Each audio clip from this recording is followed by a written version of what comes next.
My name is Silas Orrin, and I'm watching my wife pack her lies along with her designer dresses. She thinks I don't know about Retaliation, but I've been a cybersecurity consultant for 15 years. When someone's hiding something digital, I find it. When they're hiding something physical, well, that's even easier.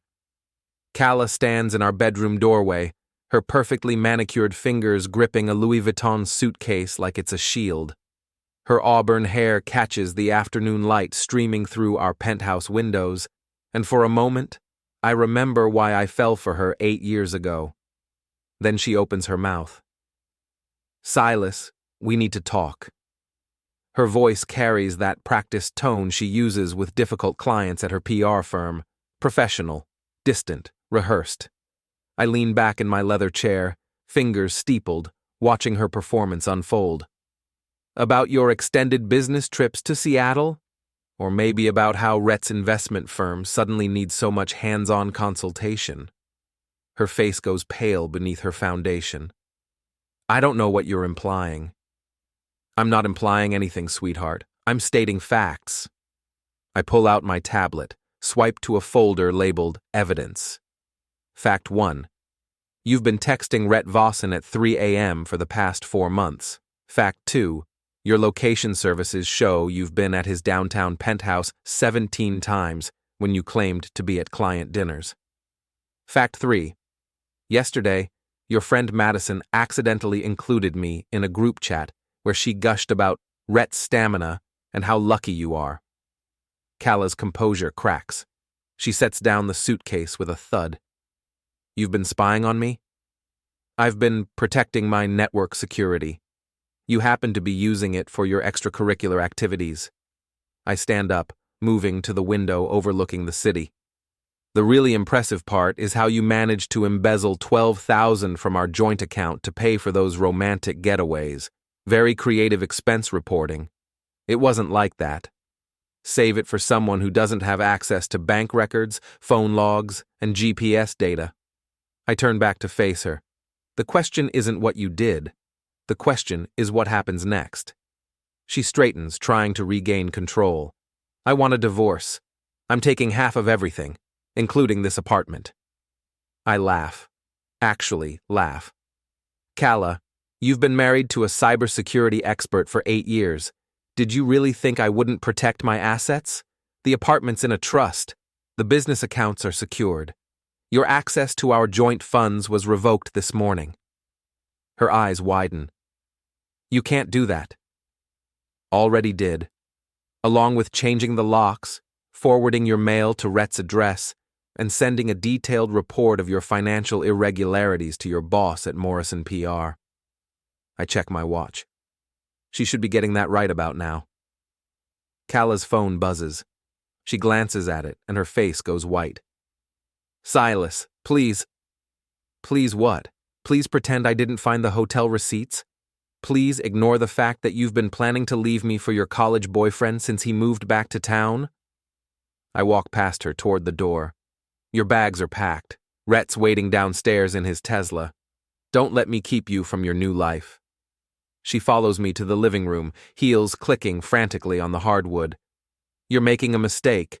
Rhett has connections. He can ruin you. Retaliation couldn't secure his own email account. I've been monitoring his communications for weeks. I open the front door. Give him my regards. And Gala, next time you want to destroy someone's life, maybe don't do it from their own Wi-Fi network. She grabs her suitcase and storms out. I close the door behind her and engage the new deadbolt. Through the peephole, I watch her stab at her phone, probably calling Rhett to complain about how unreasonable I'm being. My own phone rings. Unknown number. Hello? Mr. Orrin, this is June Varker, Rhett's wife. Her voice is calm, controlled. I think we should meet. Did you know they've been planning this for months? Before we dive deeper into this story, I have one small request. Please subscribe, drop a like, comment, and hit that hype button to boost this channel so more people can discover these incredible Reddit stories. I sink into my chair, suddenly interested. What do you mean? I mean your wife and my husband have been very busy, and very sloppy. Tomorrow night, 8 p.m., the rooftop bar at the Meridian Hotel. Come alone. The line goes quiet. I stare out at the city lights beginning to flicker on as darkness settles over downtown. Gala and Rhett think they've won. They think they've outmaneuvered the boring husband and the naive wife. They have no idea what's coming. The Meridian's rooftop bar sits 30 floors above the city, all glass and steel and overpriced cocktails. Rain patters against the windows as I scan the crowd for June Varker.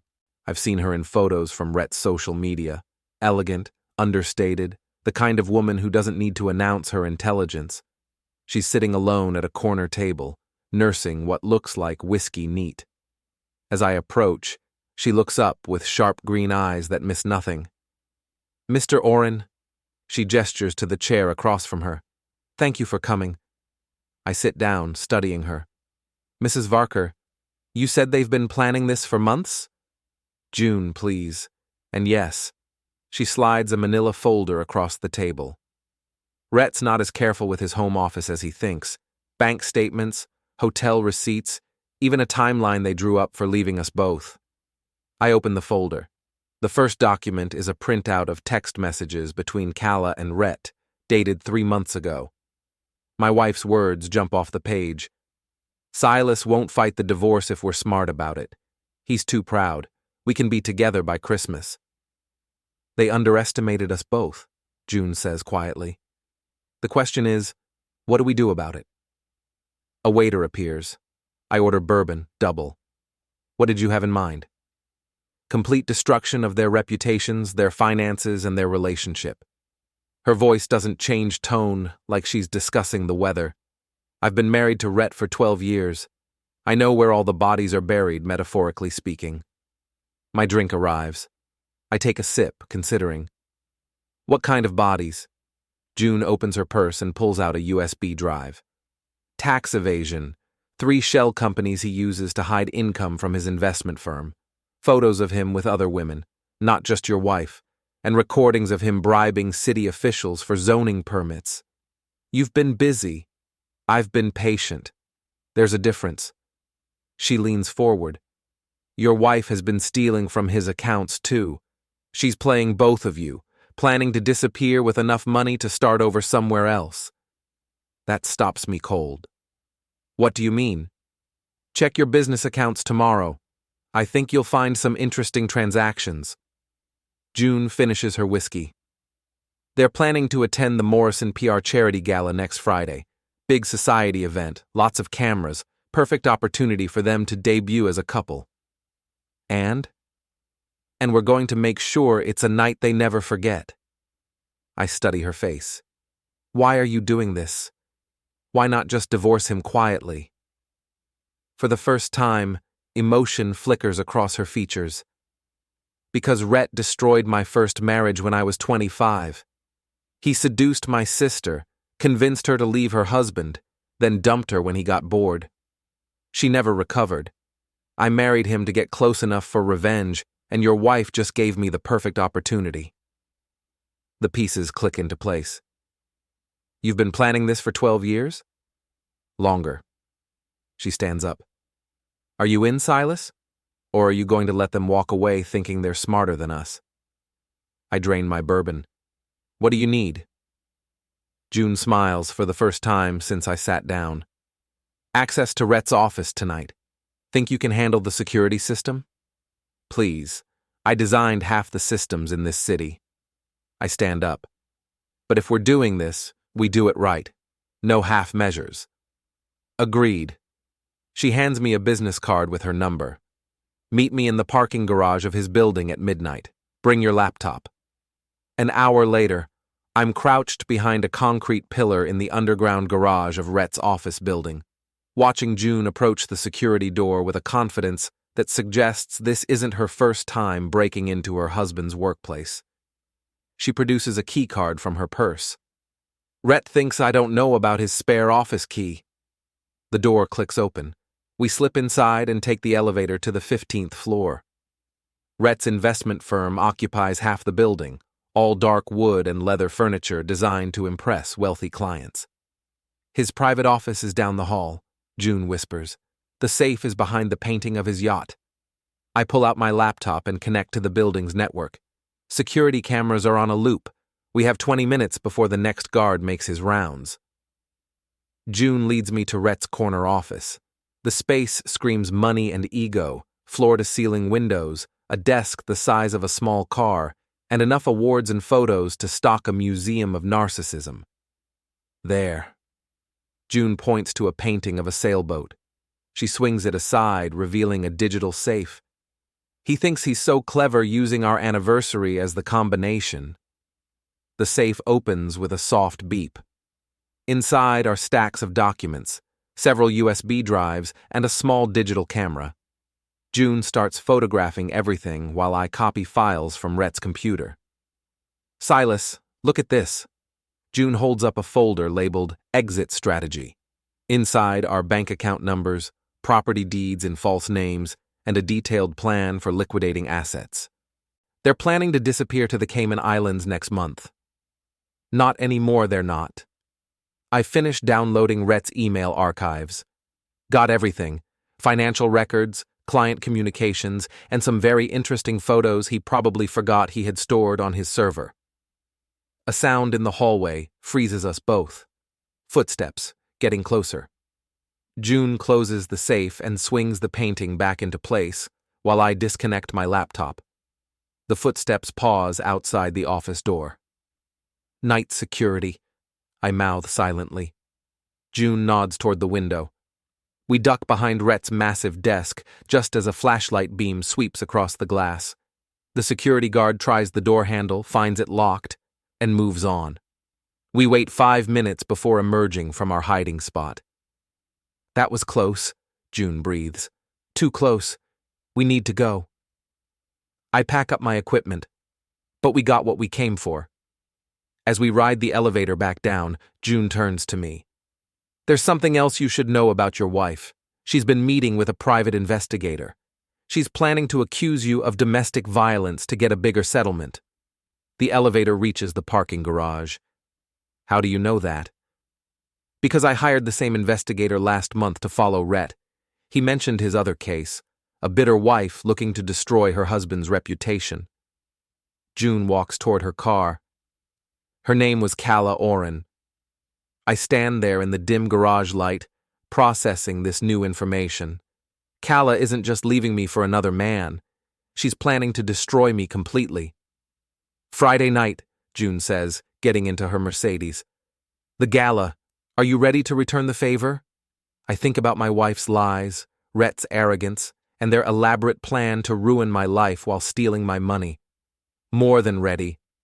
June drives away, leaving me alone with my thoughts and a USB drive full of ammunition. Time to show Gala and Rhett what happens when you underestimate a cybersecurity expert with nothing left to lose. The Morrison PR Charity Gala is exactly the kind of pretentious society event that Gala lives for. 500 of the city's most important people gathered in the grand ballroom of the Fairmont Hotel to write tax-deductible checks and gossip about each other's affairs. I adjust my black tie and survey the room like a general studying a battlefield. Gala stands near the bar in a red dress that probably cost more than most people's rent, her hand resting possessively on Rhett's arm. He's wearing his usual smug expression and a tuxedo that screams expensive but tasteless. They're holding court with a small crowd of admirers, playing the part of the perfect power couple. They look happy, says a voice behind me. I turn to see June approaching, elegant in midnight blue silk. Almost makes you forget they're both lying, cheating thieves. Almost. I accept a champagne flute from a passing waiter. Everything ready? June nods toward the stage where a large screen displays the evening's charity presentation. I had a word with the AV technician.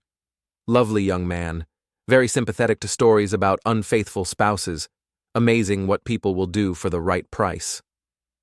Across the room, Gala catches sight of me and whispers something to Rhett. They both look in my direction with expressions of surprise and annoyance. They weren't expecting you to show up, June observes. I bought these tickets 3 months ago. Why should their adultery ruin my evening? I raise my glass in their direction with mock politeness. Besides, I wouldn't miss Gala's big moment. Rhett detaches himself from the group and starts walking toward us, his face set in aggressive lines. He's bigger than me, 6'3" to my 5'10", and he's used to intimidating people with his size and money. Orrin. He stops in front of me, close enough that I can smell his expensive cologne. Didn't expect to see you here. Thought you'd be home licking your wounds. Why would I do that? My wife left me for a better man. I should be celebrating. I take a sip of champagne. Oh wait, she left me for you. My mistake. His jaw tightens. You need to accept reality. Gala's moved on. You should do the same. You're absolutely right, Rhett. I should move on. In fact, I already have. I gesture toward the stage where the evening's host is approaching the microphone. I think you'll find tonight very educational. The lights dim as the charity presentation begins. June and I move closer to the stage while Rhett returns to Gala's side, clearly unsettled by our conversation. Ladies and gentlemen, the host announces, before we begin tonight's presentation, we have a special tribute to some of our community's most dedicated volunteers. The screen lights up with what appears to be a slideshow of charity work and community service. For the first few slides, everything looks normal. Photos of fundraising events, volunteer activities, smiling faces. Then the presentation takes an unexpected turn. The screen fills with a screenshot of text messages between Gala and Rhett. Intimate messages. Explicit messages. Messages that leave no doubt about the nature of their relationship or their plans for the future. A murmur ripples through the crowd. People start pointing at the screen, then looking around for Gala and Rhett. I watch my wife's face go from confusion to horror as she realizes what's happening. The next slide shows bank records, transfers from joint accounts, hidden expenses, financial deception laid out in black and white. Then come the photos. Gala and Rhett entering hotels, embracing in parking garages, sharing intimate moments they thought were private. "Turn it off!" Gala shrieks, but her voice is lost in the growing buzz of conversation as 500 people witness her humiliation in real time. The final slide is a recording, audio of Gala and Rhett discussing their exit strategy, laughing about how easy it was to fool their spouses, planning their escape to the Cayman Islands with stolen money. The ballroom erupts in shocked whispers and pointed fingers. Camera phones appear as guests start recording the chaos. Gala pushes through the crowd toward the exit, her face streaked with tears and ruined makeup. Rhett follows, grabbing her arm and shouting something about damage control. "Excuse me," I say to June. "I need to step outside for some air." I catch up with them in the hotel's parking garage. Rhett is pacing back and forth while Gala sits on the hood of his Tesla, sobbing into her hands. "This is a disaster," Rhett is saying. "My business partners were in there. Half the city council. We're ruined." "Not yet you're not," I say, stepping out of the shadows. "But give me time." They both spin around. Gala's mascara has left dark tracks down her cheeks, and her perfect hair is disheveled. She looks nothing like the polished woman who left our apartment a week ago. "You," she hisses, "you did this." "I did, and I'm just getting started." I pull out my phone and show them the screen. Funny thing about parking garages. Terrible cell service, but excellent acoustics for recording conversations. Rhett lunges toward me, but I step back quickly. "I wouldn't recommend that, Rhett. Assault charges would really complete your evening." "What do you want?" Gala demands. "Want? I don't want anything from you. You've already given me everything I need." I pocket my phone. "The recordings, the financial evidence, the documentation of your fraud, it's all been forwarded to the appropriate authorities. Your boss at Morrison PR should have received a comprehensive report about an hour ago." Gala's phone buzzes. She looks at it and goes even paler. "I'm fired. They're pressing charges for embezzlement." "That's unfortunate." I turn to Rhett. "How's your evening going? Any interesting calls from business partners?" His phone has been buzzing constantly since we left the ballroom. He glances at it and curses. 3 clients just terminated their contracts. My partners want an emergency meeting tomorrow morning. The free market can be so unforgiving. I start walking toward my car. Oh, and Rhett, you might want to check your Tesla. I noticed someone keyed it while you were inside. Terrible shame. Such a beautiful car.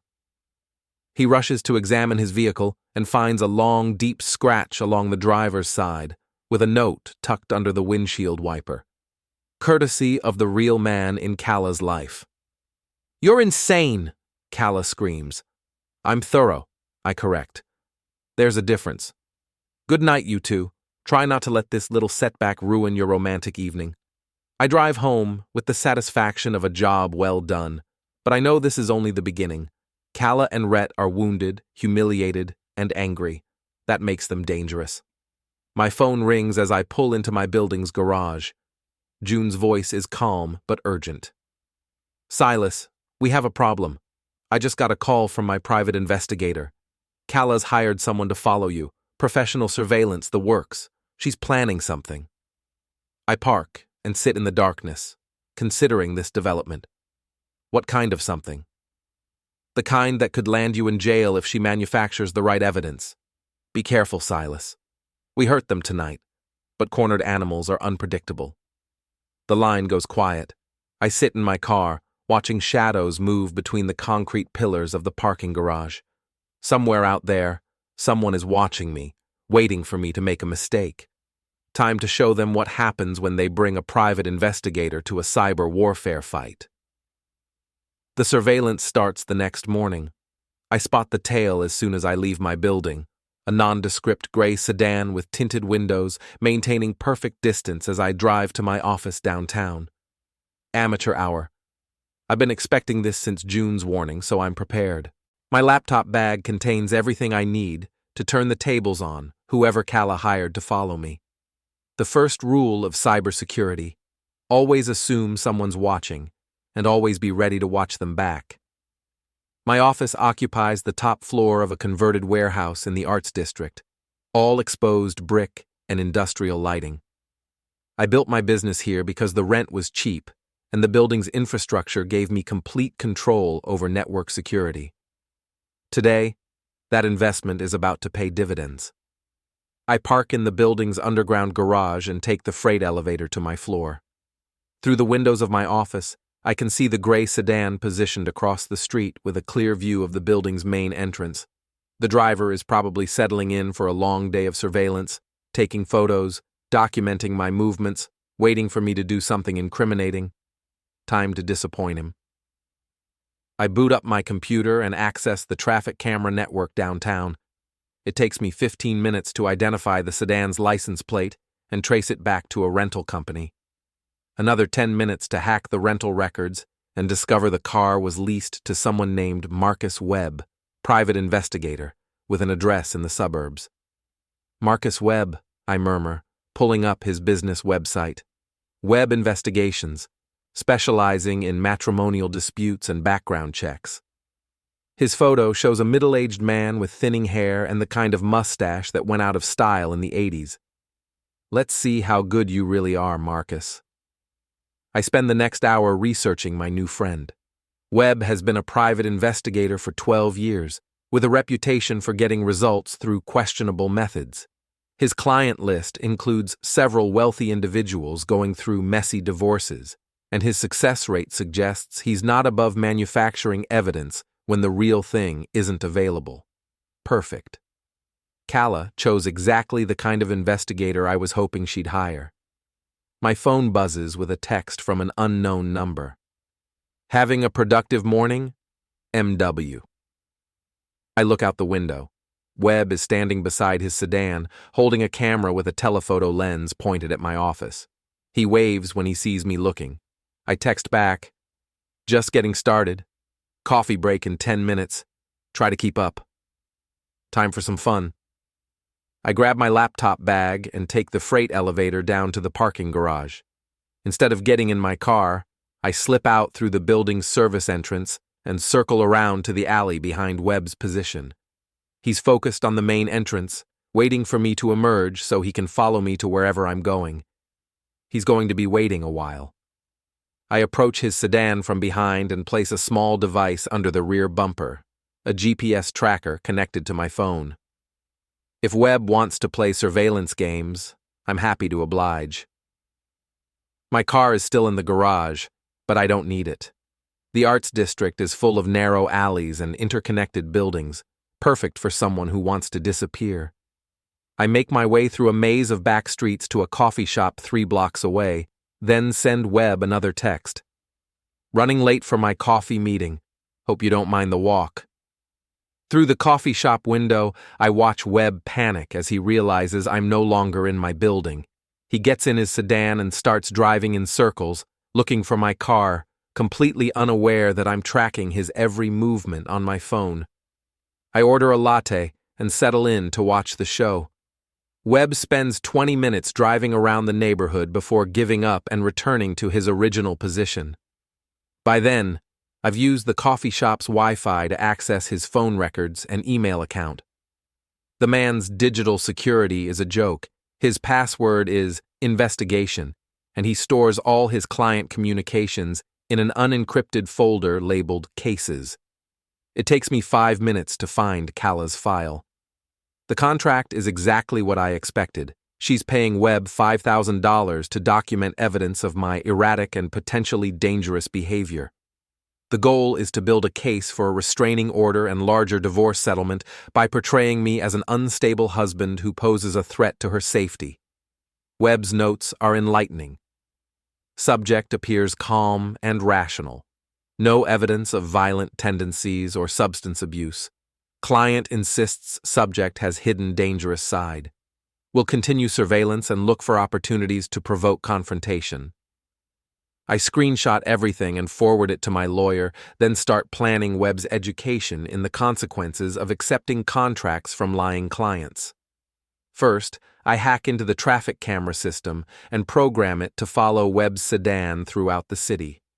Every time he runs a red light, speeds, or parks illegally, the cameras will automatically generate a ticket and send it to the rental company. By the end of the day, he'll have racked up enough violations to lose his license. Next, I access his business website and make some creative modifications. Instead of advertising matrimonial investigations, Webb Investigations now specializes in discreet surveillance for cheating spouses, with testimonials from satisfied clients praising his ability to manufacture evidence when reality isn't sufficient. Finally, I create a social media profile for Webb, featuring photos I pulled from his personal accounts, along with posts about his favorite hobby, following women around the city and taking pictures without their consent. My phone buzzes with another text from Webb. "Where did you go? This isn't a game." I respond, "You're right. It's not a game. It's a lesson. Check your email." I send Webb a package containing screenshots of his contract with Gala, evidence of his plan to manufacture evidence against me, and a detailed breakdown of his digital vulnerabilities. The subject line reads, "Professional Development Opportunity." Through the coffee shop window, I watch Webb read the email on his phone. His face goes through several interesting color changes before settling on pale green. My phone rings. Webb's number. "You can't do this," he says without preamble. "This is harassment." "This is education," I correct.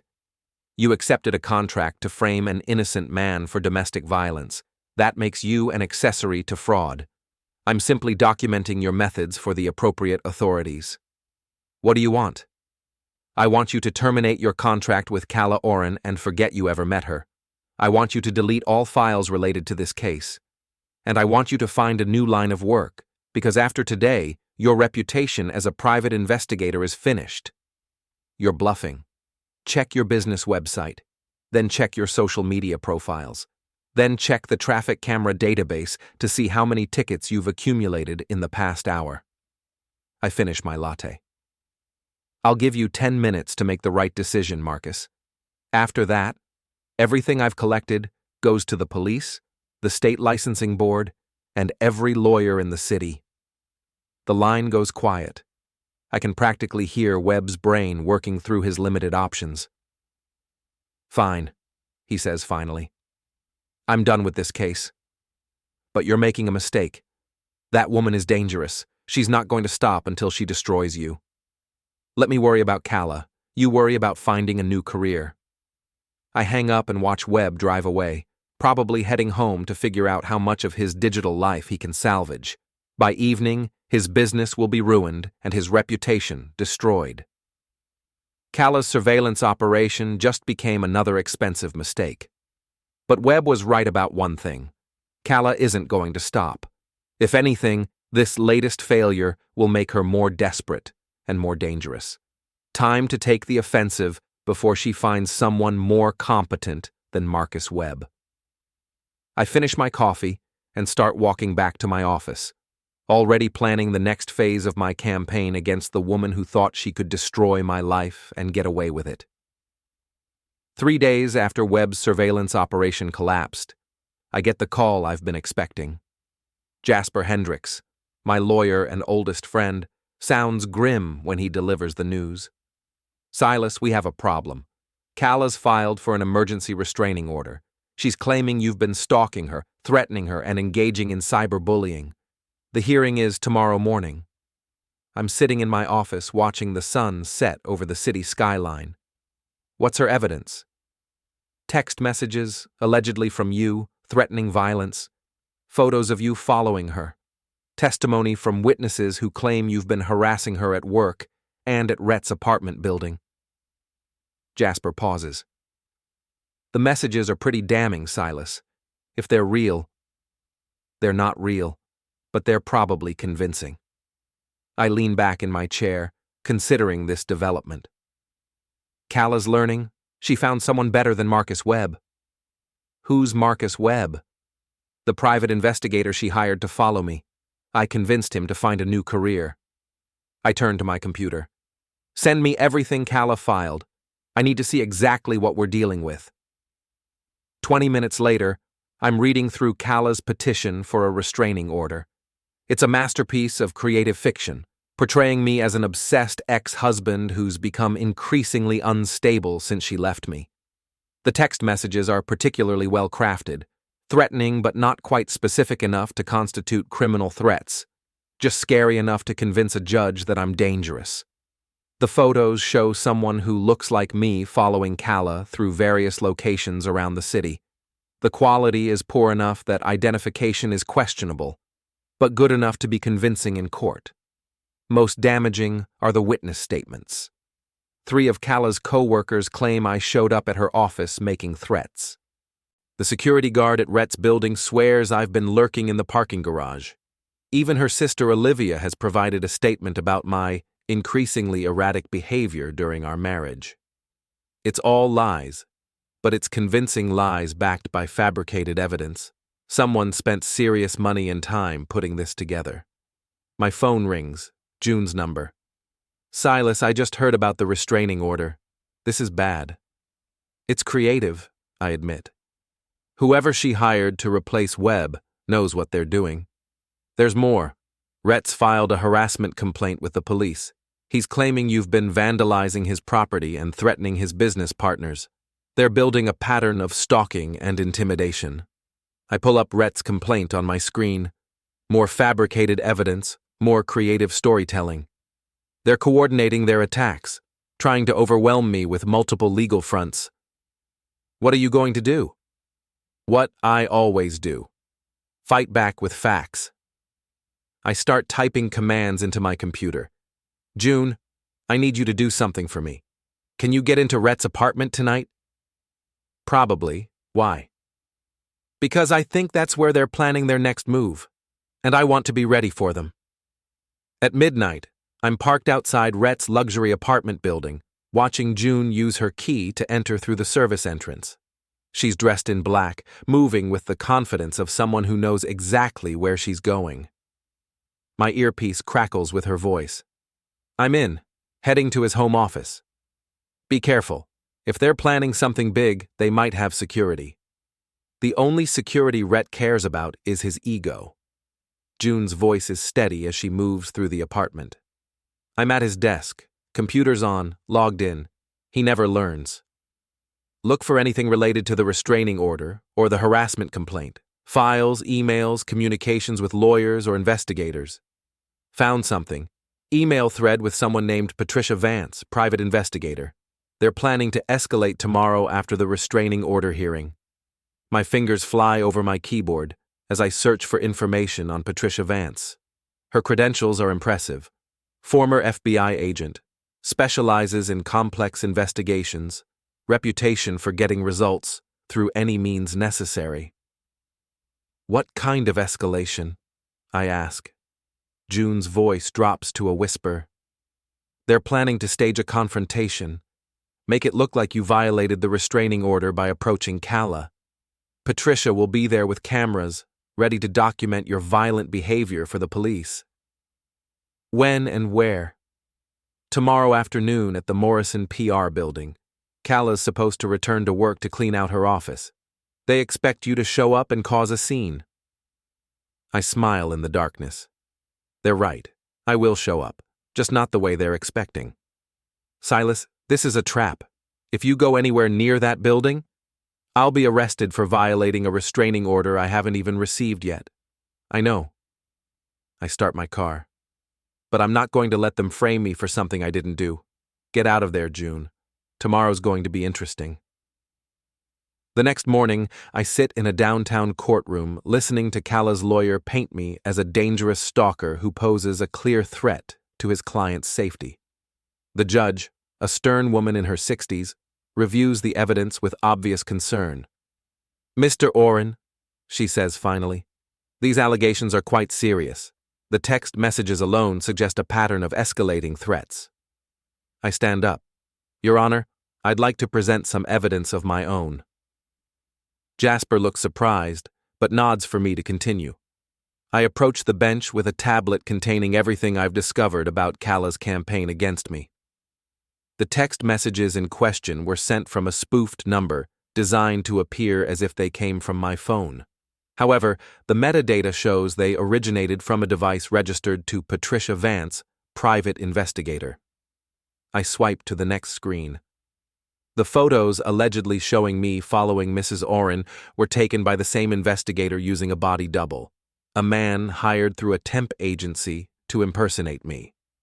Gala's face goes pale as I continue presenting evidence of the fabricated case against me. Furthermore, the witness statements contain several factual errors that prove they're false.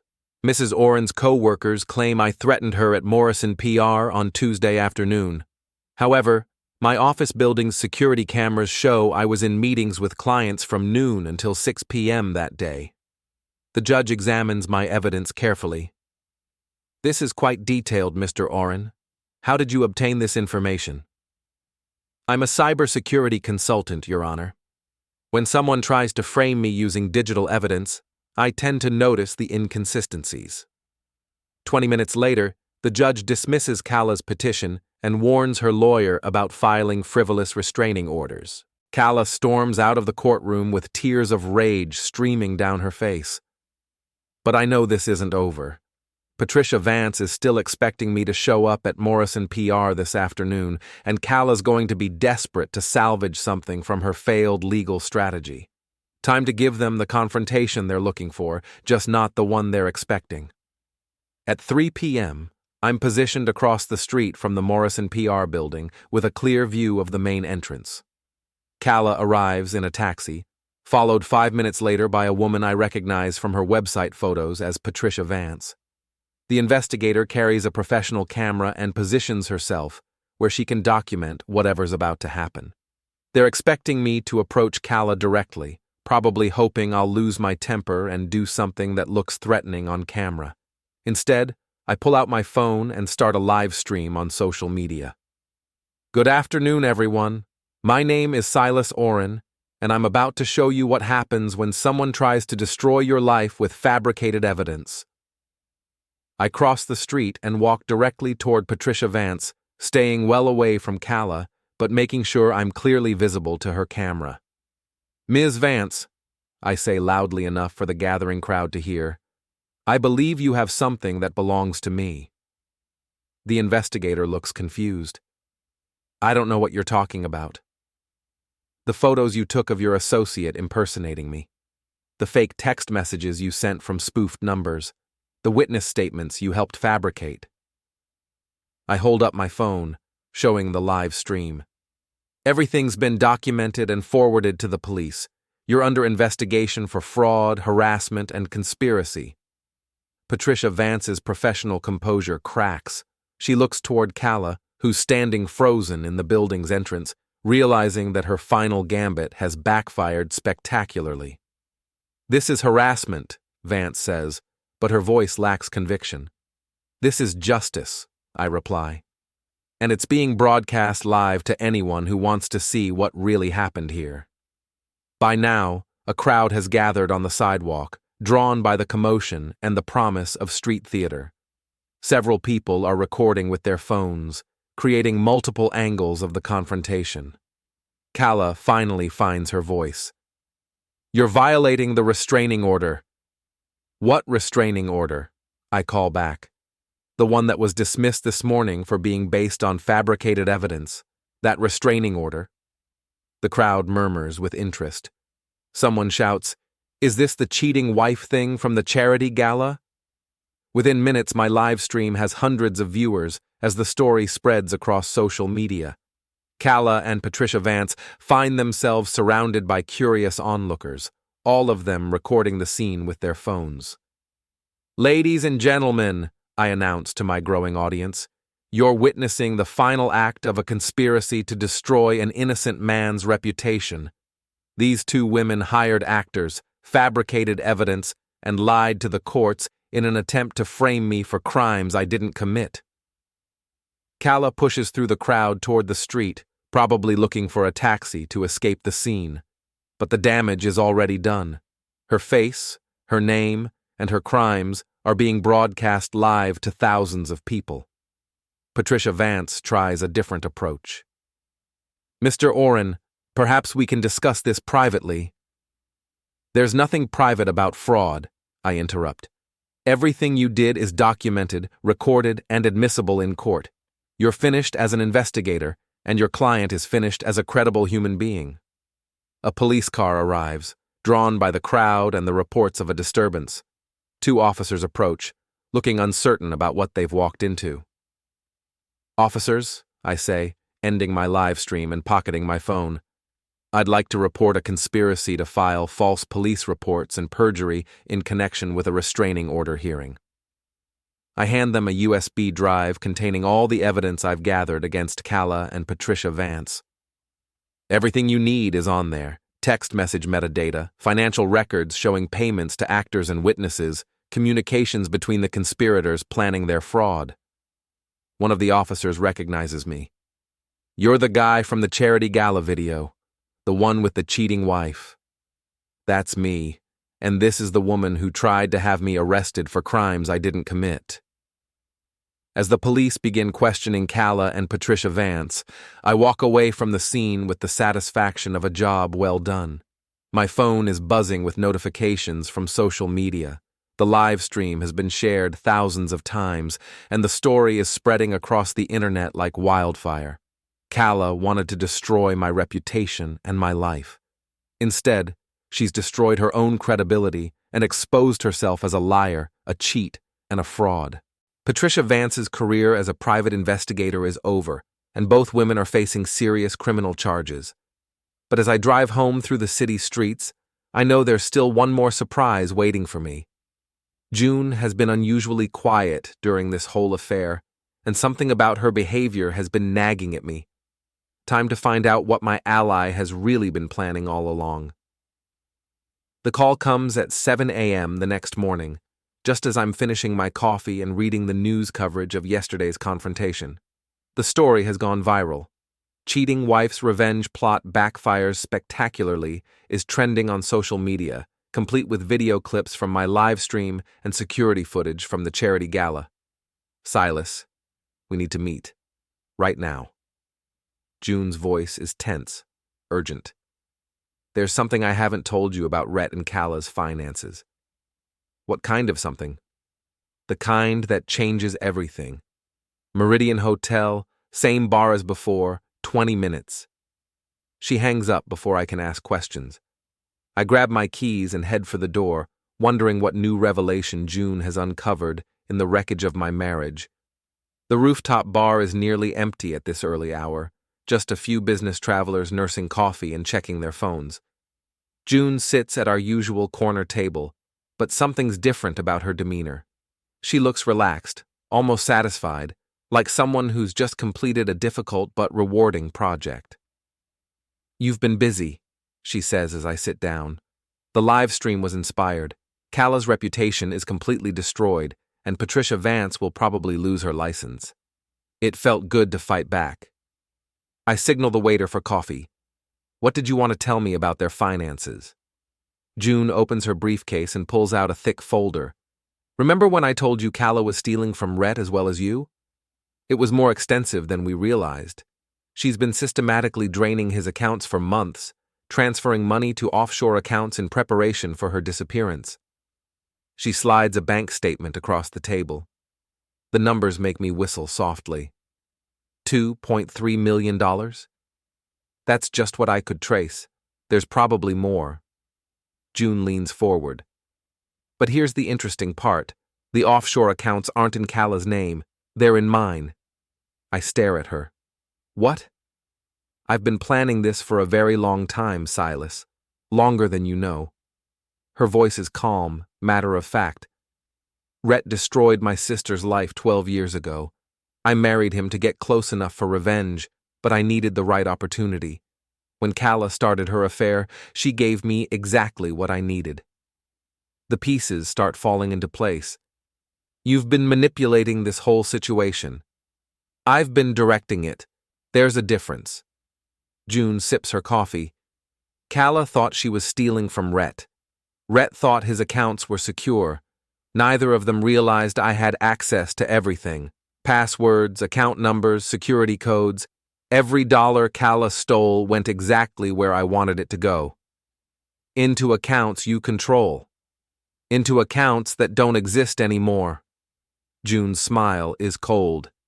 "As of this morning, $2.3 million has been donated to various charities in Rhett and Gala's names. The Domestic Violence Prevention Fund received a particularly generous contribution." I lean back in my chair, processing this revelation. "You played us all. I gave you exactly what you wanted, complete revenge against your cheating wife. I gave Rhett and Gala exactly what they deserved, public humiliation and financial ruin. And I gave myself what I've been waiting 12 years to achieve, justice for my sister. What happens now?" June closes her briefcase and stands up. "Now I disappear. I have a new identity, a new life waiting in a country that doesn't extradite for financial crimes. Rhett and Gala are broke, disgraced, and facing criminal charges. You're free to rebuild your life however you choose." She pulls out an envelope and places it on the table. "There's a cashier's check in there for $50,000. Consider it compensation for your help and an apology for deceiving you." "I don't want your money. It's not my money anymore. It's justice." June extends her hand. "It's been a pleasure working with you, Silas. You're a good man who deserved better than Silas Orrin." I shake her hand, still trying to process everything she's told me. "Your sister, what really happened to her?" "Rhett seduced her, convinced her to leave her husband and children for him, then abandoned her when he got bored. She never recovered from the shame and guilt. She took her own life 3 years ago." June's composure finally cracks slightly. "I've been planning his destruction ever since." She walks away without looking back, leaving me alone with my coffee and a check I don't want, but probably deserve. Through the bar's windows, I can see the city waking up below, people heading to work, starting their days, living their normal lives. My phone buzzes with a text message from an unknown number. "Check the news, Jay." I pull up the local news website and find the story I'm expecting. Investment firm executive and PR manager arrested in fraud scheme. The article details Rhett and Gala's arrests on charges of embezzlement, conspiracy, and filing false police reports. Both are being held without bail. A follow-up story reveals that Rhett's investment firm is under investigation by federal regulators, and several of his clients are filing lawsuits to recover their losses. Gala's former employer has discovered additional evidence of embezzlement and is cooperating with prosecutors. My phone rings. Jasper's number. Silas, have you seen the news? Rhett and Gala are finished. The prosecutor says they're looking at serious prison time. I saw. I finish my coffee and head for the elevator. What about the charges against me? Dropped. The prosecutor apologized for the department's time being wasted on fabricated evidence. You're completely cleared. As I drive home through the morning traffic, I think about June's revelation and what it means for my own sense of justice. She used me, manipulated me, deceived me, but she also gave me exactly what I wanted. Gala and Rhett are destroyed, their reputations ruined, their freedom gone. Is it wrong to feel satisfied by their downfall, even if I was just a pawn in someone else's larger game? My apartment feels different when I walk through the door, cleaner somehow, like a space that's been purged of negative energy. I sit in my leather chair and look out at the city skyline, thinking about what comes next. Gala wanted to destroy my life and steal my money. Instead, she destroyed herself and lost everything she valued. Rhett thought he could take my wife and humiliate me without consequences. Now he's facing federal charges and financial ruin. June got her revenge for her sister's destruction, even if it took 12 years to achieve it. And me? I got my life back, my reputation restored, and the satisfaction of watching two people who betrayed me face the consequences of their actions. My phone buzzes with another text from June's number. The last laugh belongs to you, Silas Orrin. I delete the message and pour myself a drink. Outside my windows, the city continues its daily rhythm, indifferent to the small dramas of revenge and justice that play out in its shadows. Gala and Rhett are probably sitting in jail cells right now, wondering how their perfect plan went so wrong. They'll have plenty of time to think about it during their trials and prison sentences. I raise my glass to the window, toasting the end of my marriage and the beginning of whatever comes next. The last laugh, indeed.